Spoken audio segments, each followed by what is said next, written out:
ఒక పండితుడు ప్రతిరోజు రాముల వారి కథలను వినిపించేవారు.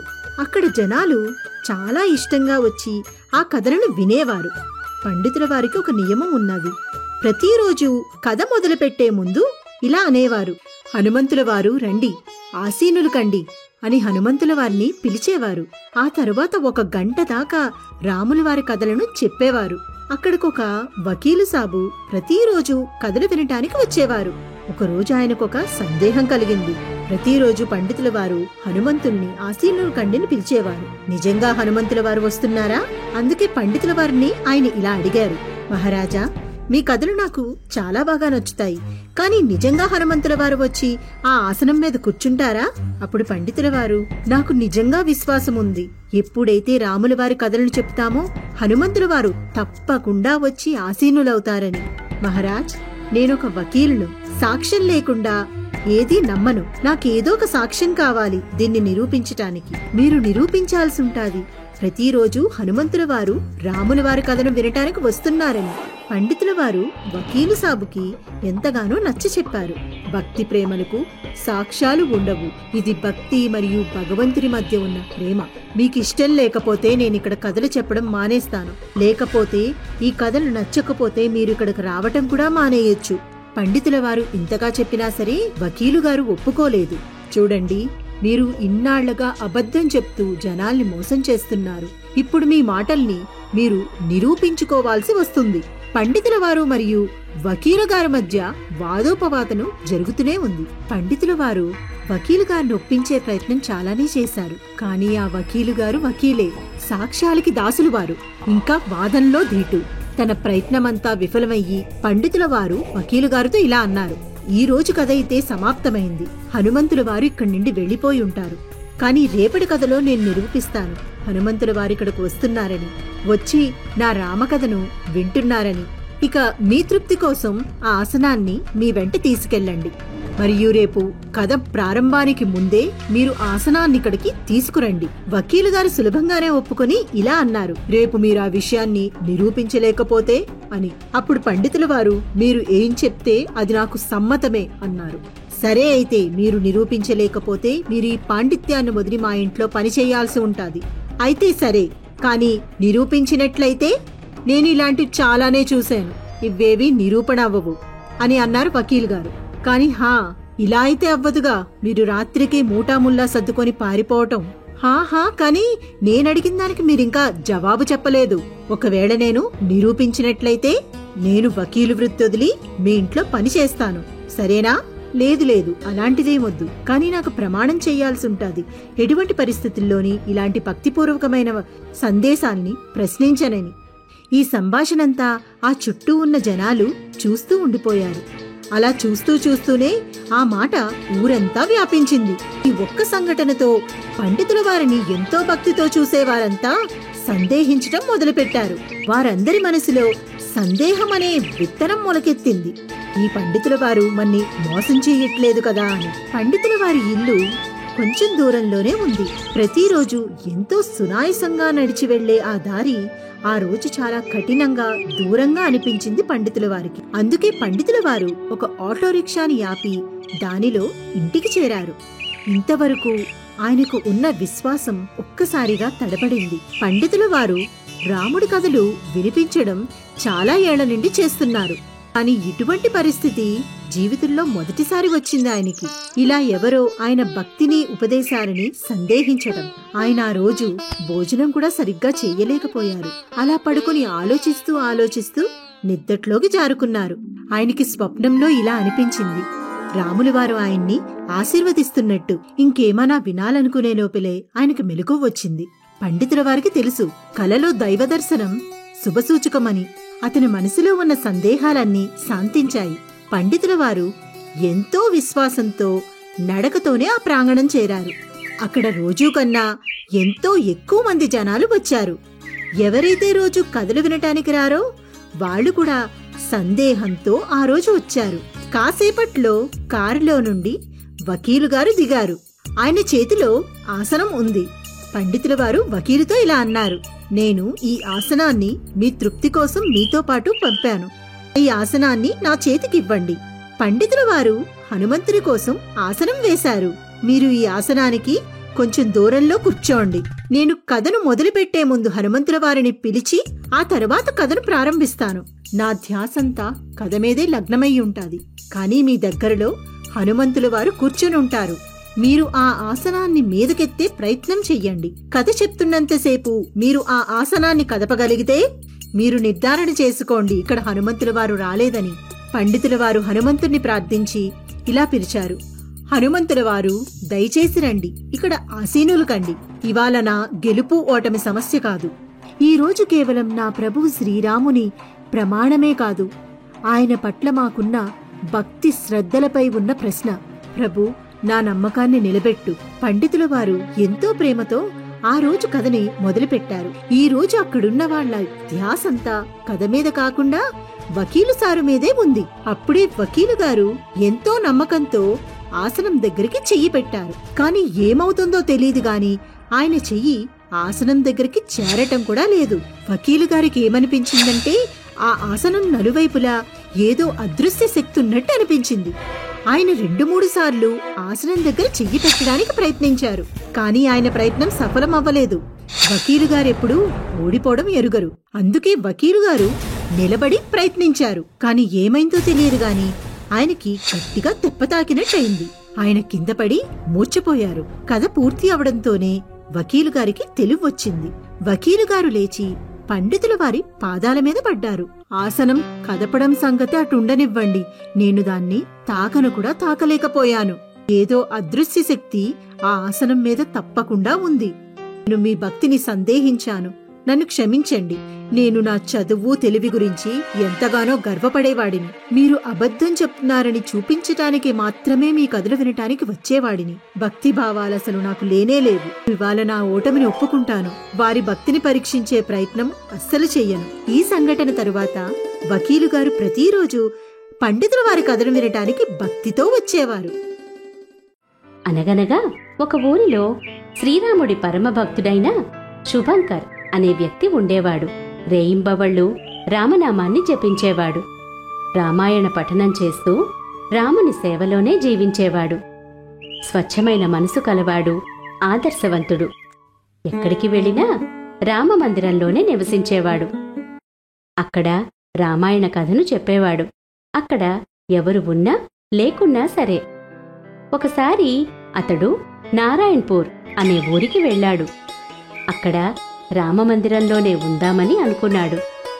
అక్కడి పూజారితో, పూజారిగారు, మీరు అనుమతిస్తే ఈ గుడిలోనే 9 రోజులు ఉండి రామనామస్మరణ చేయాలి అనుకుంటున్నాను అంటాడు. మీరు ఈ గుడిలో ఉండడంపై నాకెటువంటి అభ్యంతరం లేదు. ఇది రామమందిరం. ఇక్కడ ఉండేందుకు ఏ భక్తుడు నన్ను అనుమతి అడగాల్సిన అవసరం లేదు. కానీ ఈ గ్రామ ప్రజలకు రామకథ వినడంపై కొంచెం కూడా ఆసక్తి లేదు. క్షమించు బాబూ. ఎక్కడ ఏ దేవుని కథాపఠనం అయినా సరే అది వినేందుకు ఎవ్వరూ రారు. మీరు ఇక్కడ రామకథ చదివినా అది వినేందుకు ఎవ్వరూ రారు అంటాడు పూజారి. పర్వాలేదు పూజారిగారు, ఎవరు వచ్చినా రాకున్నా శివుడు, ఆ బజరంగబలి స్వయంగా నా కథను వింటారని నేను నమ్ముతాను. నా కథను ఎవరైనా వినడానికి రారు అన్న విషయం గురించి మీరు చింతించకండి. ఈ మాటలు విన్న పూజారికి శుభంకర్ శ్రీరాముడి నిజమైన భక్తుడు అని అర్థమవుతుంది. పూజారి అంటాడు, బాబూ, నువ్వు ఎన్ని రోజులు ఉండాలన్నా ఉండవచ్చు. నేను మందిర ప్రాంగణంలోనే ఉంటాను. నువ్వు అక్కడే ఉండు. నీవు ఎంతసేపు పూజార్చనలు, రామాయణ కథ పఠనం చేయాలనుకున్నా చేసుకోవచ్చును. నీకు ఏం కావాలన్నా నన్నడుగు. శుభంకర్ అక్కడే ఉండిపోయి మరునాట్నుండే రామకథా పఠనం ప్రారంభిస్తాడు. కథ చివరికి వచ్చినా కూడా ఎవ్వరూ రారు. పూజారి కూడా గుడిని శుభ్రపరిచి అక్కడి నుండి వెళ్ళిపోతాడు. కథ వినడానికి రాలేదు. 2వ రోజు అదే జరిగింది. ఎవరూ రాకున్నా స్వచ్ఛమైన మనసుతో రామకథా పఠనం చేసేవాడు. శ్రీరాముడు, హనుమంతుడు, శివుడు కూడా కథను వినేవారు. 8వ రోజు ఒక పిసినారి షావుకారు రాముడికి ప్రణామం చేయడానికి వెళ్తాడు. రాముడి పాదాలను ముట్టుకోగానే రాముడి విగ్రహం నుండి శబ్దం వస్తుంది. హనుమా, హనుమా! షావుకారు ఆశ్చర్యపోతాడు. అప్పుడు హనుమంతుడి విగ్రహం నుండి శబ్దం వస్తుంది. చెప్పండి ప్రభూ. విగ్రహాల నుండి శబ్దం రావటం చూసి షావుకారు ఎంతో ఆశ్చర్యపోతాడు. మూర్తులు ఒకరితో ఒకరు మాట్లాడుకుంటున్నారా? ఇదెలా సాధ్యం అని ఆలోచనలో పడతాడు. మళ్ళీ రాముని విగ్రహం నుండి శబ్దం వస్తుంది. హనుమా, ఎంతో దూరం నుండి నా ఈ భక్తుడు నా కథాపఠనానికి వచ్చాడు. కాని కథను వినేందుకు ఎవ్వరూ రావడం లేదు. కాని నువ్వు రోజూ కథను వింటావు. ఈ భక్తుడికి ఏదైనా దక్షిణ లభించాలి కదా? హనుమాన్మూర్తి నుండి శబ్దం వస్తుంది. ప్రభూ, కథ సమాప్తమైన రోజు ఈ భక్తుడికి 101 నాణాలు దక్షిణగా ఇద్దామని అనుకున్నాను. ఈ మాట విన్న పిసినారి షావుకారి మనసులో డబ్బుపై ఆశ కలుగుతుంది.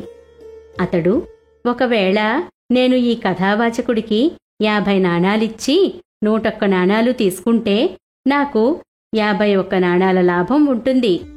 షావుకారు అక్కడే కూర్చొని కథ సమాప్తమయ్యే వరకు ఎదురు చూడసాగాడు. కథ సమాప్తమయ్యాక ఆ రామభక్తుడితో అంటాడు, అయ్యా, మీరు రోజూ కథాపఠనం చేస్తున్నా అది వినడానికి ఎవ్వరూ రావట్లేదు. ఇలా అయితే మీకు దక్షిణ ఎలా లభిస్తుంది? నేను దక్షిణ కోసం కథాపఠనం చేయడం లేదండి.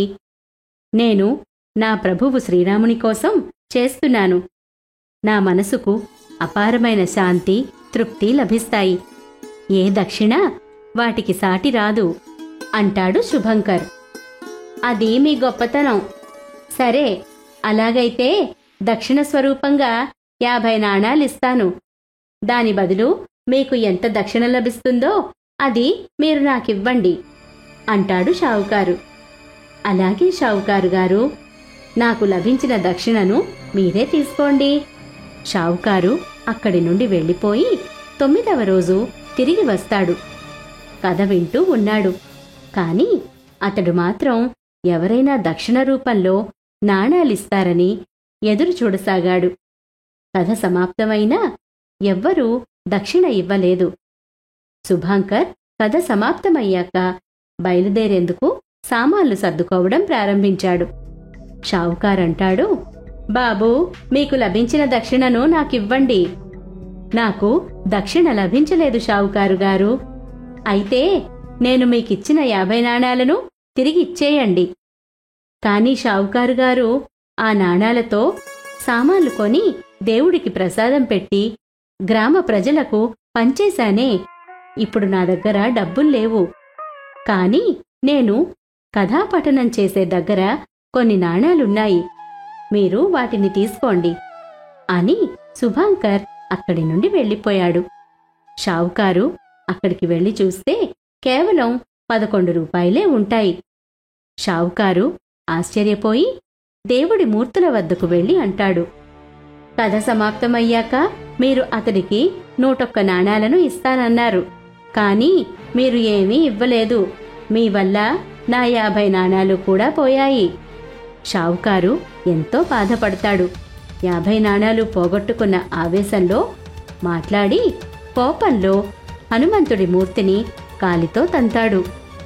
హనుమంతుడు వెంటనే అతడి కాలిని పట్టుకుంటాడు. రాముడి విగ్రహం నుండి శబ్దం వస్తుంది. హనుమా, నా భక్తుడికి 101 నాణాలు ఇస్తానన్నావు. కాని అతడికి కేవలం 50 నాణాలే లభించాయి. ప్రభూ, మీరు చూస్తూ ఉండండి. ఇప్పుడే ఈ షావుకారు మరో 11 నాణాలిస్తాడు. ఎంత ప్రయత్నించినా ఆ షావుకారు హనుమంతుడి నుండి కాలు విడిపించుకోలేకపోయాడు. షావుకారంటాడు, నేను ఆయన దగ్గర నుంచి నా 50 నాణాలు తీసుకోవాలి. అతను వెళ్ళిపోతాడు. నన్ను వదలండి, నేను వెళ్ళాలి. హనుమంతుడు వదలడు. కొద్ది సమయంలోనే గ్రామమంతా ఆ వార్త తెలిసిపోయింది. అందరు ప్రజలు షావుకారి కొడుకు గుడికి వస్తారు. విషయం అడగగా షావుకారు జరిగిందంతా తన కొడుకుకు చెప్తాడు. షావుకారి కొడుకు పరిగెత్తుకుంటూ శుభాంకర్ వద్దకు వెళ్ళి క్షమాపణ అడిగి మిగిలిన 11 నాణేలను ఇస్తాడు.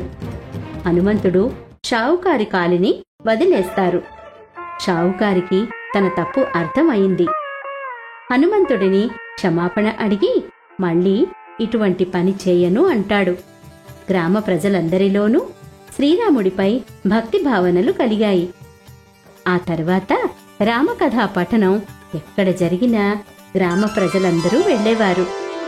నేస్తాలు నిస్వార్థంగా ఏమీ ఆశించకుండా భగవంతుడిపై భక్తిభావాలు కలిగి ఉండాలి, భగవంతుడిని నమ్మాలి అనే నీతిని ఈ కథ ద్వారా తెలుసుకోవచ్చు.